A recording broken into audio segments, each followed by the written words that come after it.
Bien,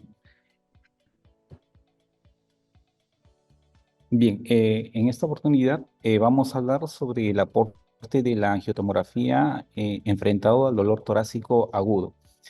Si bien es cierto, la tomografía ha venido teniendo un gran desarrollo en los últimos años con la tecnología y la inteligencia artificial asociada a ella. Pues yo creo que esto va a permitir ser más precoz en los diagnósticos y en la prevención, en el abordaje de los pacientes y por ende menos gastos en las instituciones y menos complicaciones asociadas a ellos. ¿Cuál es uno de los principales, a ver, mm, cuál es uno de los principales problemas que nos enfrentamos en emergencia? Uno de ellos es principalmente el paciente viene con un dolor torácico. El emergenciólogo lo primero que va a presentar o va a evidenciar es un paciente con un dolor de pecho y lo va a plantear probablemente en una variedad de posibilidades diagnósticas. Sin embargo, una recomendación ante ello es todo paciente con dolor torácico debemos categorizarlo en función de sus probabilidades pretest. Dentro de las probabilidades pretest para el abordaje de ello hay una variedad de scores. Importante esto para poder tomar decisiones si finalmente el paciente va a ser sometido a un estudio de imágenes o un estudio de isquemia o otro tipo de estudio de imágenes. ¿Por qué es importante identificar y centrarnos en las probabilidades de cardiopatía isquémica? ¿Por qué? Porque la enfermedad coronaria tiene una de las más altas prevalencias y una de las altas incidencias en pacientes fallecidos. Solamente así se constata entre 293.000 fallecidos por cada 100.000 personas. Esto es bastante impactante considerado ya pues con todos los avances de la tecnología, el cateterismo y todo. Por lo tanto, yo creo que ya hecho el manejo, ahora tenemos que focalizarnos en la prevención e identificación precoz de estos casos. Vamos a ver, ¿qué nos dice sobre la tomografía en estos escenarios? Si bien la tomografía en el rol de emergencia nos va a permitir descartar o evaluar de forma más precisa y caracterizar al paciente en el contexto de una enfermedad coronaria aguda. Y utilizando como herramientas accesorias muy importantes las troponinas ultrasensibles y la ecocardiografía. También una evaluación anatómica y una evaluación funcional. Funcional me refiero a que fácilmente uno puede determinar lo que es la función del ventrículo izquierdo a través de la angiotomografía cardíaca o se puede utilizar el famoso LIE, que también se le llama lo que es el realce tardío, se ha podido ver, o la perfusión miocárdica por tomografía si el paciente se queda internado en el servicio. Desde el punto de vista cavitario, debemos recordar que también nos puede dilucidar ideas, por ejemplo, o diagnósticos como masas, tumores, aneurismas de las paredes ventricular o pseudoaneurismas que necesitan un tratamiento agudo. Y desde el punto de vista vascular, debemos ver que debemos enfocarlos, como bien lo contó el doctor Reyes, patología del síndrome aórtico. No se debe descartar dentro de ellos alteraciones o patologías congénitas porque muchos de ellos que vienen en emergencia tienen anomalías coronarias y estas son las causas de los dolores torácicos y lamentablemente a muchos de ellos a veces terminan siendo lisados. Bien, entonces, ¿qué nos sugiere la evidencia? La evidencia nos dice, según la guía del año 2023, nos indica que todo paciente que llega con dolor torácico a emergencia se debe plantear de inicio bueno, pues la estratificación y para ello se debe colocar una troponina al ingreso y una troponina a las 2 horas e incluso hasta las 3 horas. La recomendación es al ingreso y a las 2 horas para ver si hay una variabilidad enzimática de esa troponina ultrasensible y en caso de ello poder identificar de forma precoz si es que el electrocardiograma todavía no es de forma clara o los síntomas todavía no nos dan unos o no son tan significativos o de forma patognomónica para un diagnóstico como tal. Por lo tanto, la troponina nos ayuda. Si la troponina nos sale negativa en estos casos, uno tiene que plantearse, según la guía, dice que nosotros deberíamos plantearnos utilizar otras estrategias, como por ejemplo la tomografía. Pero, ¿qué nos dice sobre el estudio Bacon? El estudio Bacon nos hace reflexionar. Si nosotros hacemos tomografía a todo paciente que viene a emergencia, esto no ha impactado en en mejorar o incrementar el ingreso en los pacientes a hospitalización. Que nos habla sobre el ensayo ROMICAT-2 y el Rapid CCT. Nos dice que los pacientes con síndrome coronario no han mejorado su evolución clínica o la mortalidad después del año. Por lo tanto, hacer una tomografía en un paciente con ya diagnóstico de síndrome coronario agudo, pues no va a tener un impacto significativo. Pues sí podría ayudar en el aplanamiento del manejo, pero hacerlo es retrasar la intervención en el contexto de un evento coronario. Si la cardiopatía, si la angiotomografía es de la primera línea, es básicamente para pacientes que no tienen como diagnóstico un síndrome coronario de primera instancia, como por ejemplo con troponinas negativas y con electros o pruebas dudosas o dolores torácicos que no te ayudan a identificarlo. Y esa es la primera duda que tienen los emergenciólogos y los clínicos y los mismos cardiólogos en el momento de decidir si el paciente se va a su casa o el paciente se debe quedar. Ante esto hay herramientas de fácil acceso, por ejemplo, lo que nosotros llamamos el score de calcio. El score de calcio no es una forma muy sencilla, cómoda, al mismo tiempo de baja radiación, en mucho menos de 1 milisilver de radiación y de fácil acceso y de fácil evaluación, lo cual nos permite identificar al paciente en función a la concentración de calcio que se puede acumular a nivel de sus coronarias, no solamente a nivel coronaria, sino a nivel de la válvula aórtica. Esto nos va a permitir estratificar al paciente en función del calcio que tiene. Se considera que un paciente que tenga ausencia de calcio es mucho más probable que el paciente no tenga enfermedad coronaria. Si el paciente tiene una calcificación por encima de 400 unidades Agatston Score, que es el score que se suele utilizar en este cuadro, es la probabilidad va aumentando cada vez más y si es más de 1000, pues es mayor y se debe tener en consideración a los colegas principalmente que hacen consulta o hacen, si tienen un paciente, no, pues nos sale una calcificación por encima de 1000, el calcio genera mucho artefacto visual. En este grupo de pacientes, yo no sería lo más prudente si el paciente tiene dolor y hacerle una angiotomografía, pues que el calcio te genera un fenómeno que se llama un artefacto blooming, lo que genera una mala visualización de la luz coronaria. Por lo tanto, en ese grupo de pacientes, uno debe guiarse por una estratificación por isquemia o mandarlo a un cateterismo al paciente si la sintomatología así lo dice. Entonces, si yo tengo ya el score de calcio, ¿qué más debo plantearme? Me debo plantear que debemos entender que hay dos grupos de pacientes: pacientes varones, mujeres y pacientes con terapia con estatinas y sin estatinas. Se ha demostrado que la calcificación es mucho más frecuente en pacientes varones que en pacientes mujeres y se ha demostrado que los pacientes que toman estatinas de forma crónica han tenido mayor concentración de calcio a nivel coronario que los que no tomaban estatinas.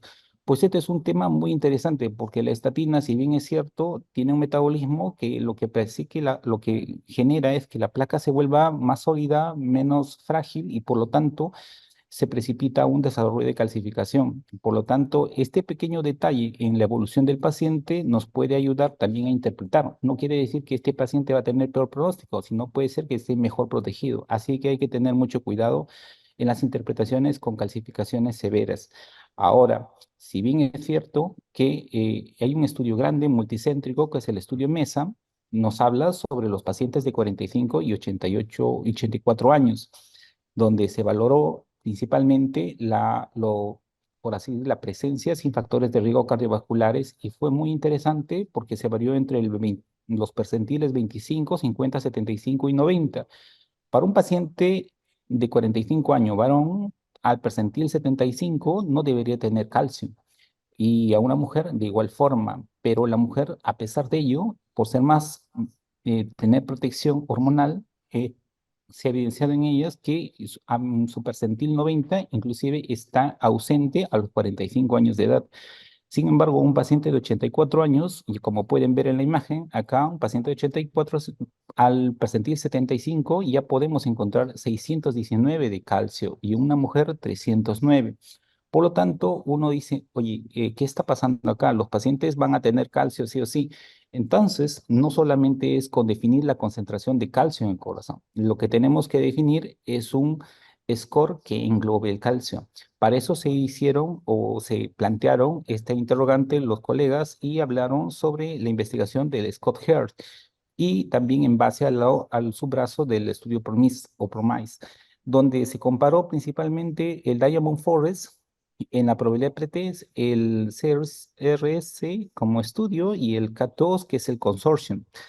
En el consorcio, de estos tres scores que se suelen utilizar en las guías, pues llamó mucho la atención que tenía muy alta especificidad y una muy buena sensibilidad el Consortium 2 de forma significativa a los demás scores, lo cual demuestra que agregando a las características clínicas del Score Consortium 2 a la calcificación, en este caso sacado a través del Score Agatston, nos puede dar una mejor estratificación de probabilidad pretest que tiene el paciente en una evaluación. Entonces, es mucho más fácil poder tomar una decisión en un paciente con probabilidad de pretest baja o una probabilidad de pretest muy baja. Estamos hablando por debajo en este caso, debajo del 5% y debajo del 15%. Si un paciente viene con una probabilidad de pretest con el score de calcio, ya que esté por debajo del 5%, nosotros tenemos, según la incidencia, casi de 0,4% de que podría ser algún evento en el futuro. Por lo tanto, tendríamos la seguridad de poder mandarlo a casa al paciente y ya si no ha tenido ninguna alteración enzimática. Entonces, ¿qué debo hacer? Si mi score de calcio me ayuda, tengo una puntuación baja, pero no es leve, ni tampoco es muy leve, sino es moderada, de 15 al 50% o de 50 al 85% en mi probabilidad de pretest. Entonces, aquí viene un tema muy importante que nosotros en emergencia debemos plantearnos algoritmos y dentro de estos algoritmos está el score HERT. Si bien es cierto, este score ya ha sido aplicado en nuestro país, ha dado muy buenos resultados y nos permite tomar decisiones rápidas. Variables que te utiliza Score Hertz, ves ver el EKG, la edad del paciente, puntos de corte, los 45 y 65 años, factores de riesgo, que ya los conocemos, y los valores de la troponina, si es que se elevan. En estos pacientes, lo importante es que si el paciente tiene de cero a 3 puntos, lo podemos catalogar según este score Hertz de muy, o muy en este caso, de bajo riesgo. Y este paciente podría salir tempranamente de la emergencia. No necesita ampliar un estudio por imágenes adicionales. Sin embargo, si nuestro score nos sale en la probabilidad entre 4 y 6 de puntuación, lo catalogaríamos como un riesgo intermedio y por encima de 7 un riesgo alto. Este riesgo intermedio entre 4 y 6 es muy importante porque esto ya te retiene y te dice, oye, no, tengo que llamar al cardiólogo para poder decidir qué estrategia voy a hacer sobre este paciente. Puede ser que se me complique o me haga un evento en el transcurso de los días. Entonces, ¿qué nos sugiere las guías? Principalmente nos dice que si el paciente tiene una probabilidad intermedia, nosotros debemos aplicar estrategias adicionales. Y si la probabilidad es de alto riesgo, el paciente ya debe someterse a una angiotomografía o un cateterismo cardíaco per se. No angio, sino de frente a un cateterismo si el score nos sale alto. Ahora, entonces, ¿qué hacemos cuando nosotros solicitamos la angiotomografía? Al solicitar la angiotomografía, nosotros tenemos que entender que tenemos un alto valor predictivo negativo, casi del 100%. Es decir, si tengo coronarias limpias, yo literalmente estoy descartando la enfermedad coronaria. La probabilidad intermedia es nuestro punto de acción. Debo saber si realmente este paciente tiene probabilidad intermedia o tiene probabilidad alta. Si tiene intermedia, este es apto para poder hacerle un estudio coronario. ¿Qué nos dice el ensayo ROMICAT? En ROMICAT 2 utilizaron o investigaron, perdón, a personas por encima de los 18 años sin evidencia de isquemia en el EKG, sin troponinas anormales, con un dolor por encima de 5 minutos en las últimas 24 horas y concluyeron que casi el 50% de todos los pacientes que llegaban a emergencia no tenían enfermedad coronaria, ni tampoco tendrían un síndrome coronaria y que muchos de ellos mejoraron su evolución clínica principalmente en base a la estratificación por la angiotomografía. ¿Por qué? Porque el que no tenga una enfermedad coronaria grave, el que tenga una enfermedad coronaria leve o moderada, pues se podría iniciar un tratamiento precoz en ellos y disminuir la probabilidad de un evento a años posteriores. Entonces, eso es lo que nos plantea. Ahora, quizás acá solamente hago un pequeño comentario para aquellos colegas que no son o no son del área de cardiología. Recuerden que la angiotomografía tenemos dos posibilidades para hacerla. Si la planteamos, podemos pedirla a hacer un estudio de forma retrospectiva o un estudio de forma prospectiva. Al hacer la retrospectiva, voy a aumentar el grado de radiación en el paciente y al hacerla de forma prospectiva, solamente la voy a hacer en la fase diastólica. ¿Por qué es importante quizás aplicarla en la fase retrospectiva, porque nos va a dar diferentes secuencias en la fase sistólica, en la fase diastólica, es decir, el 0, el 10, el 20% de la sístole o el 70, el 80 o 90% de la fase diastólica. Esto nos va a permitir ver en diferentes momentos y también nos permite a través de sus algoritmos hacer una reconstrucción volumétrica, ver el corazón en tres dimensiones y por ende podríamos hacer el movimiento del corazón, ver alteraciones de la contractilidad y al mismo tiempo incluso podríamos valorar lo que es la masa ventricular del paciente ante sospechas de cardiomiopatías, como entre ellas las hipertróficas, ¿no? Bueno, aparte de esto, recuerden, aquí les muestro, esta es una secuencia de una angiotomografía donde se puede ver la reconstrucción del árbol coronario. Aquí podemos ver claramente la anatomía, podemos ver las ramas de la derecha, la coronaria izquierda, la circunfleja y las ramas, las diagonales y las obtusas marginales que son muy importantes en la evaluación de la estructura. No solamente consiste en ver el vaso, sino también ver el recorrido. ¿Por qué es importante? Porque si no nos vemos cómo es el recorrido de cada uno, nos podemos llevar sorpresas con patologías congénitas. Entonces, aquí les muestro un cuadro que es un poco engorroso a la vista, pero es muy sencillo si se los explico. El dolor torácico, si bien es cierto, va a venir de emergencia, ustedes ya hicieron su Scott en el paciente y su probabilidad pretest consortium 2 y les sale que el paciente tiene un riesgo intermedio. Por lo tanto, yo me planteo, este paciente tiene antecedentes de enfermedad coronaria, me voy al ESI o me voy a buscar en el sistema si tiene o no alguna evaluación previa. Este paciente, primera vez que llega por emergencia. Entonces, como no es conocida la enfermedad coronaria, yo planteo las pruebas. Veo, ¿este paciente tiene alguna prueba previa? Si tiene que sí, verifico. Por ejemplo, si ha tenido algún ecoestrés positivo o un ecoestrés muy variable o no definido, por así decirlo, este paciente, al no tener algo claro como diagnóstico y haber ingresado por emergencia con probabilidad intermedia, tiene indicación de hacerle la angiotomografía con nivel de evidencia 2B. Sin embargo, si el paciente ya tiene, previamente un estudio ya de una tomografía o un estudio de isquemia positiva, pues ya no voy a perder el tiempo en hacerle una nueva angiotomografía en emergencia. Este paciente ya tendría la indicación precoz de ir mandarlo a un cateterismo. Ahora, si el paciente no tenía ningún estudio previo, como es la mayoría de los casos que vamos a tener nosotros en emergencia, es un paciente nuevo que llega a emergencia, tengo que valorar. Este paciente no tenía antecedentes previos, riesgo intermedio, pues nada, entonces le hago su angiotomografía con nivel como primera instancia. Ahora, si tengo dos opciones, en la angiotomografía debo valorar si el grado de obstrucción del vaso coronario es por debajo del 50% o por encima del 50%. Si el paciente tiene una lesión obstructiva menos del 50%, pues ese paciente, manejo médico a su casa. Si el paciente tiene un grado de obstrucción por encima del 50%, yo ya estoy ya en problemas, porque a este paciente tengo que estratificarlo porque vino con dolor y tengo que saber si hizo isquemia o no. Y para eso se aplica hoy en día las técnicas como el FFR por angiotomografía, que es muy sencillo, no se necesita utilizar un protocolo diferente, pues solamente se aplica en la misma angiografía que ya se adquirió inicialmente, con un nivel de evidencia 2A, estudios que lo avalan, donde demuestran una alta especificidad y una sensibilidad, inclusive porque es guiado desde el punto de vista anatómico. ¿Qué nos dice? Si este FFR por tomografía nos sale menor a 0,8, nos indica que este paciente está en problemas. Entonces tiene isquemia. Entonces hay que mandarlo a un cateterismo, como ven aquí en esta secuencia.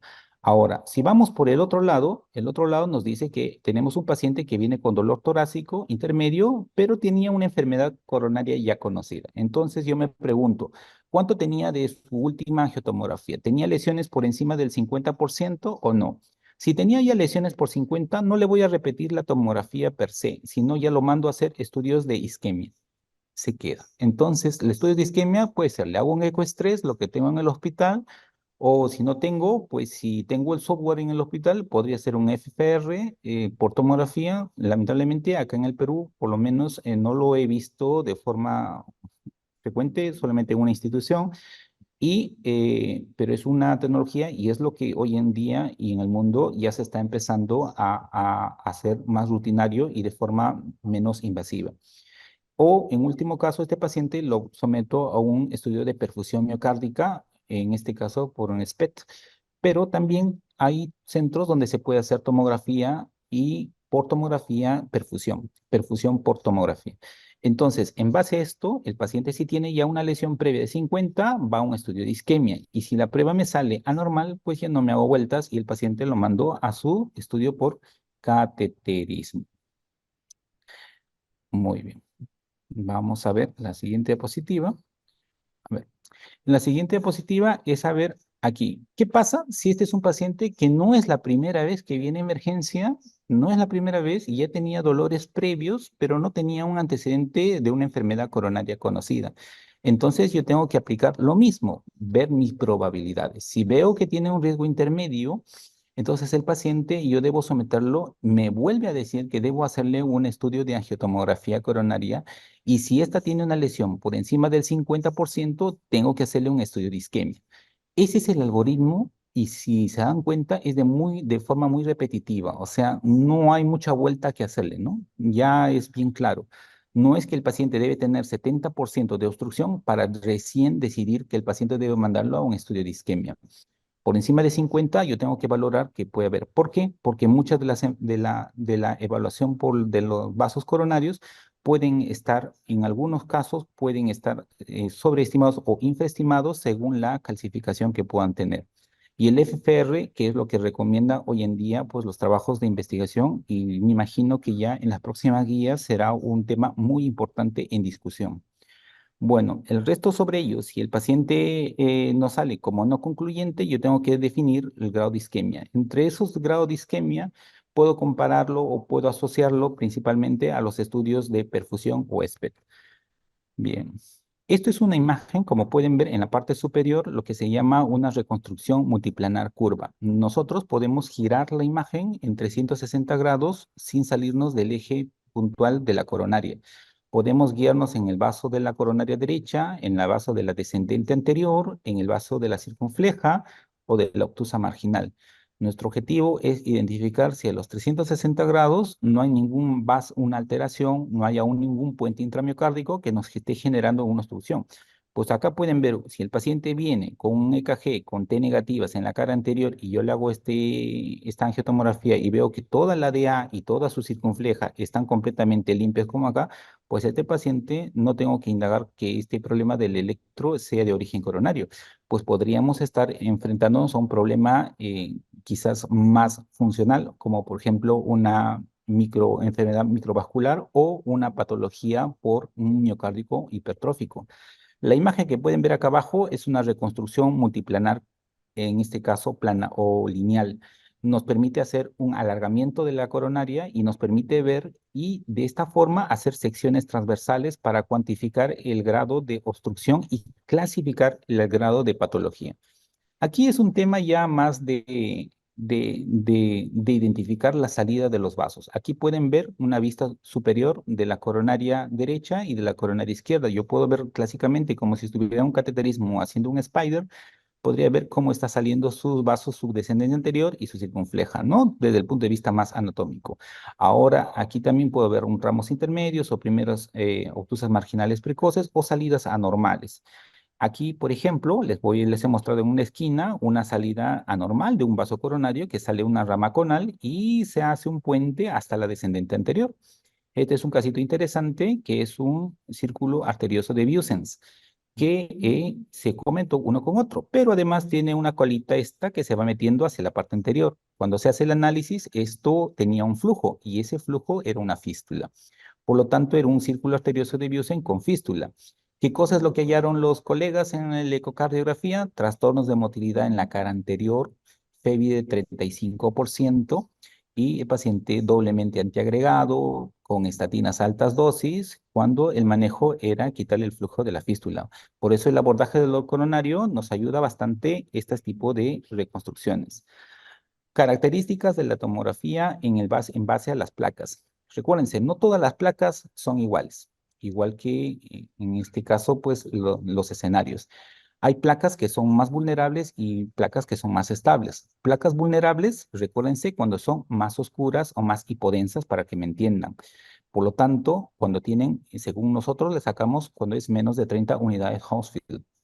O cuando los vasos tienen un remodelado positivo, es decir, se hacen más anchas el diámetro transversal. O cuando en su defecto presentan placas de calcificación dentro de su estructura que hace que el vaso sea más inestable. ¿Dónde lo cuantificaron y lo evaluaron? En el estudio ROMICAT 2, que vieron estos pacientes que tenían placas vulnerables, eran más factible que estos grupos de pacientes tengan enfermedades o desenlaces con cardiopatía isquémica. Aquí, para teoría, esto es un núcleo. El núcleo, cuanto más líquido esté, el núcleo lipídico, es más probable que se rompa. Y cuanto más delgada sea la capa fibrosa del lumen coronario, es probable que este vaso fácilmente se fractura. Así tenga un espesor del 50% y no del 70%. Esto es importante. No solamente el grado de estenosis es lo que determina un evento coronario. Dos, si en la placa veo calcio distribuido o veo una imagen en halo, que se llama la imagen del servilletero, también nos dice que tiene un criterio más de vulnerabilidad. Se considera con dos criterios adicionales, dos juntas, ya podríamos hablar de una placa vulnerable. Por lo tanto, esa placa debería recibir un tratamiento con estatinas alta intensidad, antiagregación y por ende, pues, hacer una vigilancia estricta si es que no hay datos de isquemia en la misma. Esta placa, pues más o menos la he tratado de representar en esta imagen donde se ve que hay una obstrucción. Aquí se nota que es significativa, ¿no? Se nota que va por encima de del 70% de obstrucción. No solamente vamos a ver coronarias. Al abordar tenemos que hacer un screening y un chequeo importante de los vasos de las venas pulmonares. ¿Por qué? Porque puede ser que el paciente tenga anomalías en los drenajes. Entonces es importantísimo de primera instancia buscar la anatomía. Aquí vemos lo que les comenté sobre el círculo arterioso de Biusen con su fístula en la pulmonar, que es bastante grande. Si bien es cierto, este casito está muy bueno, que ya está publicado, si es que quieren copiar la imagen. Aparte, también se puede ver acá que la imagen de la atomía nosotros podemos mantener o retirar lo que son las estructuras adyacentes, como por ejemplo la orejuela. La orejuela acá es importante porque puede ser que diferentes tipos de orejuelas en el paciente y esto puede ser también una característica previa si es que el paciente viene por un riesgo, un desenlace como un evento cerebrovascular. No nos vayamos fuera del tema.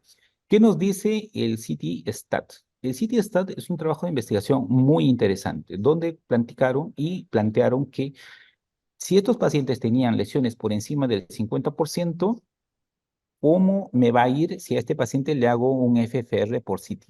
Entonces, ¿qué hacían? Medían el grado de flujo del contraste por las coronarias y este grado de contraste, cuanto menos flujo tenía, la máquina las iba detectando. Y de esta forma iba una cuantificación por segmentos y te iban dando los valores y en base a eso te sacaban el FFR.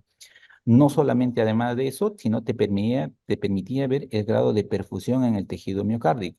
Por lo tanto, en FFR por CT vas a ver un porcentaje por cada segmento, como les voy a mostrar, y también vamos a tener una disminución en la perfusión en el tejido si se correlaciona. Ahora, si yo sé que en esta arteria tenía una lesión del 60%, pues ya tengo clara las cosas, que este paciente con 60% igual tengo que abrirla. No la voy a dejar ahí porque simplemente no llega al 70%.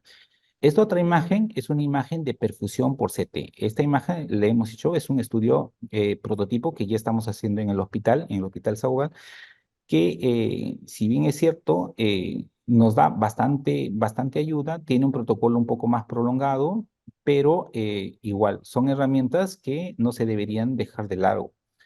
Muy bien, veamos. Ahora, ya, doctor, usted me dice que podamos aplicar quizás en algún momento sobre lo que es la utilidad del FFR por la tomografía. Pero, ¿qué pasa en aquellos pacientes que son sometidos, como nos dice acá este estudio en el JAC, que son menos de 0,8, pero más de 0,5? Están en ese borde, en ese intervalo, que probablemente muchos de ellos ahí puedan ser un falso positivo o un falso negativo.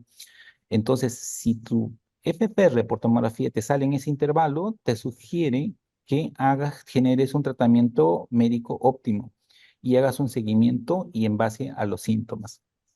Si tú persisten a los 3 meses, el paciente persiste sintomático, pues no te hagas lío y cateterismo y abre el vaso. Si el paciente a los 3 meses ya no tiene síntomas con tu tratamiento médico, con tus beta bloqueadores, pues se hace solamente seguimiento en el paciente. Aquí pueden ver en la parte superior cómo la máquina por inteligencia artificial te va dando el FPR por cada segmento. No hay que ser genios para poder hacer este tipo de estudios, simplemente un poco de dedicación y entendimiento sobre la fisiología de cada vaso. Bien, ¿qué más podemos hacer? Otras causas que te puede venir en emergencia, dolor torácico, puede ser patologías de los bypasses. Acá pueden ver un bypass que viene desde una mamaria, que se va hasta la descendente posterior, ¡poc! Y puede generar una obstrucción parcial del vaso, nos puede ayudar y nos puede estar generando un dolor en el paciente. Por lo tanto, evaluar un paciente con enfermedad, un paciente revascularizado, es un reto interesante porque nos permite, tenemos que evidenciar adecuadamente, conocer la anatomía de la implantación de los bypasses y también acá, por ejemplo, tiene una mamaria izquierda y esta mamaria izquierda tiene una salida en Y o una implantación en Y con otro vaso que es un radial, un vaso radial a la primera, en este caso, la obtusa marginal. ¿Qué podemos ver en esta otra imagen? Acá podemos ver lo que es un implante de marcapaso. Un implante de marcapaso que después de la colocación del dispositivo que estaba tranquilo, en la noche nos hace un dolor torácico de forma aguda, llaman preocupados todos y se hace ecografía y hay un poco de líquido alrededor del corazón, en el pericardio. ¿Se ha perforado? ¿No se ha perforado? Existe ya bastantes trabajos que nos ayudan, que la ecocardiografía y la tomografía nos pueden orientar en poder identificar si hay perforación o no de los marcapasos. Por lo tanto, en estos casos también hay que entender que también puede haber, hay un fenómeno que donde el cable marcapaso no llega a atravesar, pero llega a estar muy cercano y genera un fenómeno como si fuera una pericarditis por estar muy cercano a la parte, por pasando más de la mitad del tejido miocárdico por un implante muy profundo y esto puede generar un proceso inflamatorio y edema. Por lo tanto, hay que tener cuidado en tomar decisiones quirúrgicas, pues la observación en estos casos es muy, muy importante. Podemos ver acá algo interesante. No solamente vamos a ver todo de colores, sino también podemos verlo en blanco y negro. Y me llama mucho la atención acá que veo una aorta que sale de aquí de la aorta ascendente y de pronto, ¡pac!, no se va. Hubo una pequeña discusión con los colegas del INCOR. ¿Es una coartación de aorta o es un arco aórtico interrumpido?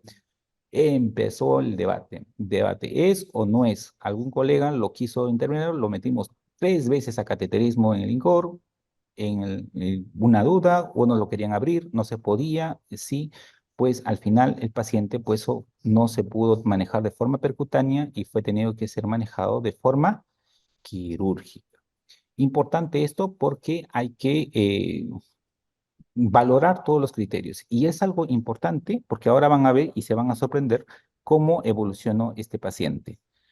Ahora, les voy a mostrar esa imagen un poco más adelante. Vean, este es otro paciente que llegó a emergencia, un joven de 23 años de edad, por dolor torácico intermitente, ingresa a la emergencia proveniente de Chachapoyas. Llega a la emergencia porque tiene su seguro, entra, pues el dolor, probabilidad de pretest, baja, no fuma, no tiene alcohol, no tiene nada adicional, pero en la plaquita le salió algo anormal. Por lo tanto, lo mandamos a hacer una tomografía y nos encontramos con un aneurisma de 78 de diámetro a nivel basal. Paciente, pues la única indicación ese rato fue una transpiración profunda para todos los que estuvimos ahí en la sala de tomografía. Así que reposo absoluto y operación a la brevedad. Así que el paciente fue sometido a una intervención quirúrgica y al momento ya está con su familia. Cosas pequeñas, pero que dan impacto. Paciente que ingresa con antecedente de 2 eventos coronarios previos. Coronarias sin lesiones angiográficas. Pero ¿qué nos llama la atención? Que el paciente tenía un puente intramiocárdico por debajo del tejido. Este puente estaba metido por más de 3 milímetros de profundidad. Por lo tanto, es un puente intramiocárdico profundo. El pobre hombre, más de 4 años con antiagregante de aspirina, clopidogrel, estatinas a dosis altas, cuando pues el problema básicamente era un puente profundo y obviamente pues el beta bloqueador aquí era lo más recomendable.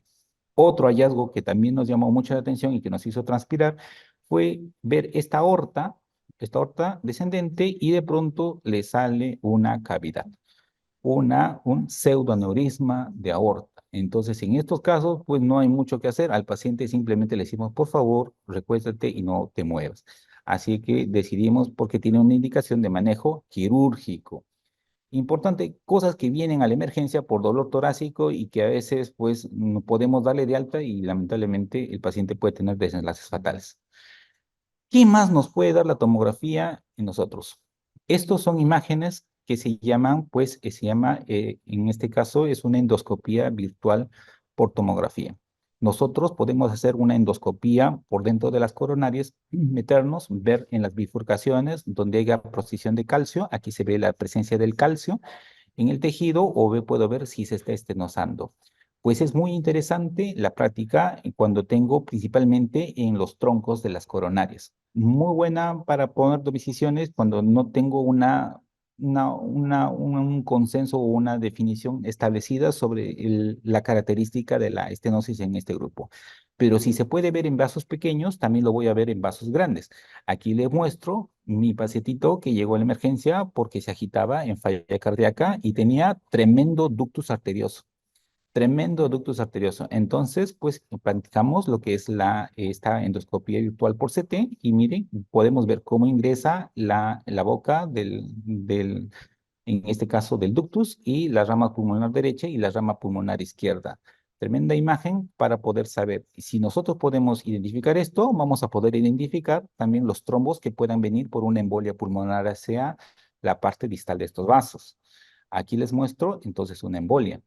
¿Esto qué es? ¿Por qué se pinta así tan blanco? Paciente que nos llaman, que hace dolor torácico después de una cirugía de columna. Paciente estaba siendo operado, le estaban colocando pues un cemento especial en la parte de la columna y lamentablemente pues por el retorno venoso se fue hasta el lado derecho del corazón y por ende se fue al pulmón. Lo que ven aquí es cemento en el pulmón. Lamentablemente, pues, ¿qué hacemos? La paciente como dicen, ¿no? A veces el no tener claro el cuadro, pues uno quiere hasta de primera instancia fibrinolizarla, pues el cemento, que yo sepa hasta ahora, el cemento no se fibrinoliza. El paciente tiene indicación quirúrgica, lo cual fue realizado de tal forma y pues gracias a Dios la paciente ya está operada de la columna y también de su cemento pulmonar. Otro datito importante, esta es un caso muy interesante de un paciente que vino por dolor torácico, tenía una rama, un tronco pulmonar severamente dilatado, ya por encima de 50 milímetros, y este tronco comprimía la salida del tronco coronario izquierdo. Por lo tanto, genera lo que nosotros llamamos el síndrome de compresión extrínseca coronaria. Este síndrome de compresión está asociada a angina y a muerte súbita. Joven de 25 años de edad de Cusco se realizó el tratamiento, pero esta pulmonar tiene otros motivos, ¿no? Un motivo que era un drenaje venoso anómalo que había estenosado y eso había sido la causante de la dilatación severa. Aquí se puede ver cómo se obstruye el vaso del tronco de la coronaria y genera el dolor. Y finalmente, pues acá, este es otro casito interesante donde viene un paciente de 32 años aproximadamente a la emergencia, nadie le hace caso con dolor torácico, no tiene factores de riesgo pero él decía, me duele el pecho. EKGs normales, no llamaba la atención. Así que le hicimos la tomografía, pues basado en la sintomatología. Y hallazgo que tenía una salida anómala de su coronaria derecha. Entonces, este paciente, al tener una salida anómala, pues probablemente depende del ángulo de la salida, de la penetración del vaso dentro de la aorta, pues puede estar sujeto a un grado de riesgo de muerte súbita. Mayormente es cuando el tronco es izquierdo, pero la derecha no se exime de estos hallazgos. Así es que las anomalías coronarias también deben considerarse. ¿Qué se planteó? Hacer estudios de isquemia en el paciente y Eureka, se encontró que el paciente también tenía isquemia en ese territorio, por lo tanto tenía que ser operado este paciente. Otro paciente que tuvo un evento coronario estaba tranquilo, hospitalizado y de pronto empezó a hacer falla, disconfort y molestia torácica. Así que, pues, mala ventana torácica, mala vista. Así que se hace tomografía y ¿qué se encuentra? Una ruptura de la pared ventricular, una complicación mecánica por tomografía. Importante que se puede hacer en cualquier momento. Este es un tema que quizás se podría hablar en algún otro momento sobre las válvulas aórticas. Como ustedes ya saben, la válvula aórtica tiene dentro de su cortejo sintomático está el dolor torácico y muchos de ellos a veces llegan a la emergencia con dolor. Por lo tanto, hoy en día la válvula aórtica se puede medir su planimetría por tomografía, se puede medir el score de calcio de la válvula aórtica, se puede definir si es trivalva o bivalva, cuadrivalva, etcétera, y en base a ello se puede definir su grado de severidad. Solamente para que se lleven un mensaje es que las pacientes mujeres con un score de más de 1200 se deben considerar en grado de severidad y en el varón por más de 2000 de unidades Agatston score ya se debería considerar de forma en grado de severidad por tomografía. Entonces, importante considerar estos valores como ayuda diagnóstica o en el caso que ustedes sean ecocardiografistas y le tienen esa valvulita que está en 1, 1.1 y que rondando al 1, pues ayúdense con estas herramientas para que puedan tener un enfoque quizás más profundo sobre ello. Esto es la aorta, como les comenté anteriormente, una reconstrucción. Como si bien es bien, se puede entender que un vaso pequeño se puede hacer una reconstrucción curva, también se puede hacer una reconstrucción lineal. Y aquí en la parte superior le falta la continuidad. Es un arco órtico interrumpido. Pero no les llama la atención en la parte anterior, miren una serie de vasos que se van como una rama, como si fuera un árbol. Esto ha generado en el paciente una compensación. 36 años, no, 46 años de vida del paciente que ingresó, no tomaba ningún medicamento y tenía, cuando se hizo su tomografía, miren el hallazgo que tiene. Todos sus vasos torácicos laterales son un enjambre como si fuera un árbol de Navidad. Se habían generado una gran cantidad de vasculatura y todas ellas ahí iban a través de las intercostales para generar la circulación a la porción distal en este caso, pues de la interrupción de la aorta. Paciente que solamente ingresó por emergencia por dolor torácico.